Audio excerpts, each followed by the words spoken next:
पत्रकार मित्रो, आजची पत्रकार परिषद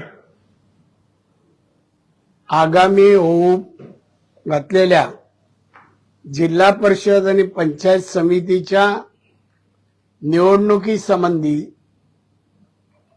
बोलवलेली आहे। या विषयावर बोलण्या अगोदर मुंबई आणि महाराष्ट्रात महानगरपालिकेच्या ज्या निवडणुका झाल्या त्या निवडणुकीमध्ये विरोधकांचा धुव्वा उडून भाजप आणि शिवसेना एकनाथ शिंदे यांच्या महायुतीने जो विजय मिळवला आहे त्या विजयाबद्दल मी माननीय मुख्यमंत्री आणि माननीय एकनाथजी शिंदे, सन्माननीय अमित साटम मुंबईचे अध्यक्ष आणि महाराष्ट्राचे अध्यक्ष रवींद्र चव्हाण साहेब यांचं मी अभिनंदन करतो। यांनी हा ऐतिहासिक विजय त्यांनी मिळवून दिलाय, त्याबद्दल धन्यवाद आणि परत एकदा अभिनंदन। आता सिंधुदुर्ग जिल्ह्यामध्ये जिल्हा परिषद पंचायत समितीच्या निवडणुका जाहीर झाल्यामुळे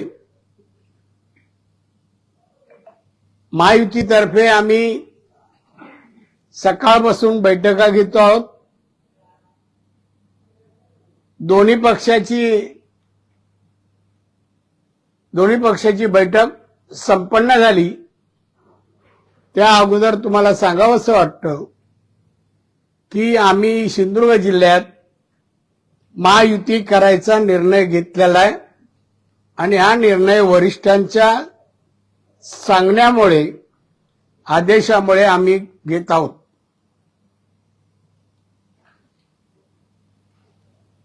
आमचे दोन्ही पक्षाचे कार्यकर्ते आणि पदाधिकारी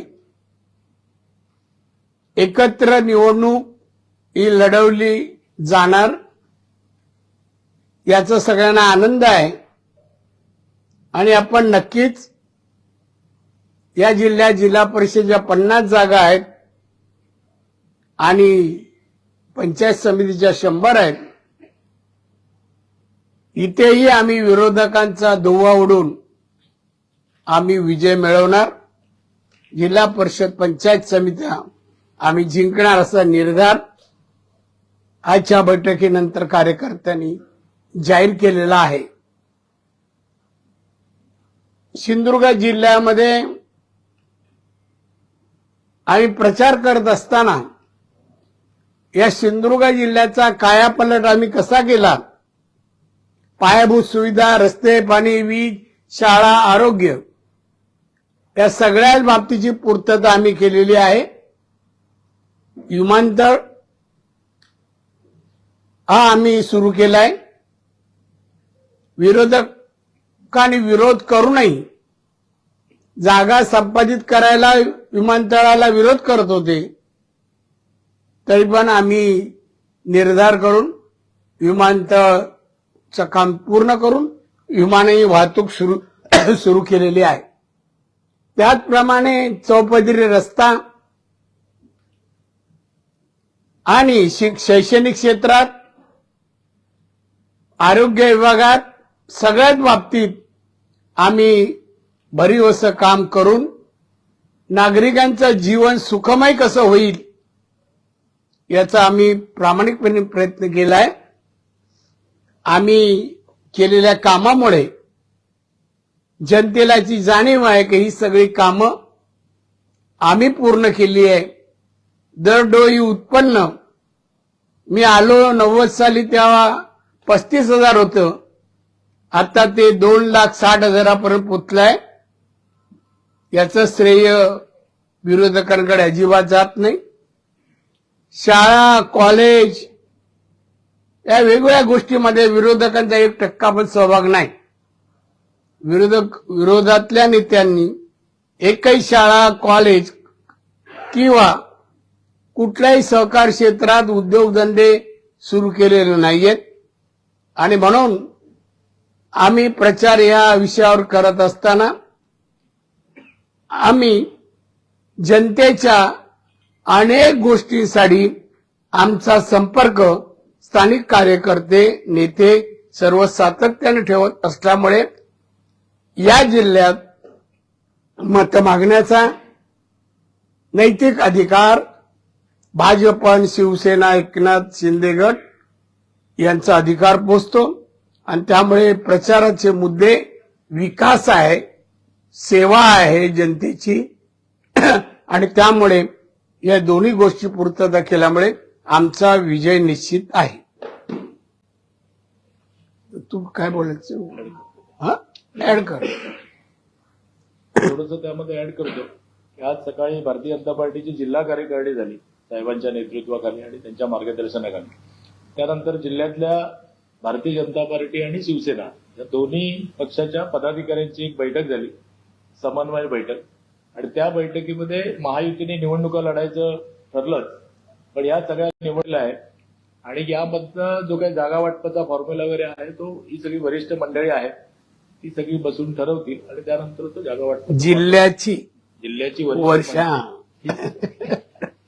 आणि मग तो तुमच्यासाठी उद्यानंतर ओपन होईल. आपल्याला काय विचारू शकता? आमचं इथे संपलं. आज रात्री होईल किंवा उद्या सकाळी? आज रात्री आम्ही उशीर होईल, उद्या सकाळी आम्ही प्रेस घेऊन आम्ही सांगू.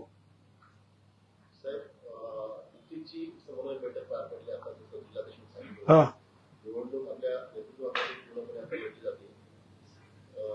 या महायुतीमध्ये केवळ भाजप आणि शिवसेना समाविष्ट असणार आहे की राष्ट्रवादी काँग्रेस, अजित पवार पक्ष सुद्धा समाविष्ट असतात? याबद्दल काय हे नाही ना. हा? त्यांचा प्रस्ताव येईल तेव्हा मग साहेब प्रस्ताव आल्यानंतर आम्ही विचार करतो. माहिती म्हणून प्रचाराचा शुभारंभ केव्हा होईल? कारण कालावधी कमी राहतोय. अरे उद्या दुपारी झालं, संध्याकाळी करू. प्रचार नारळच फोडायचा ना.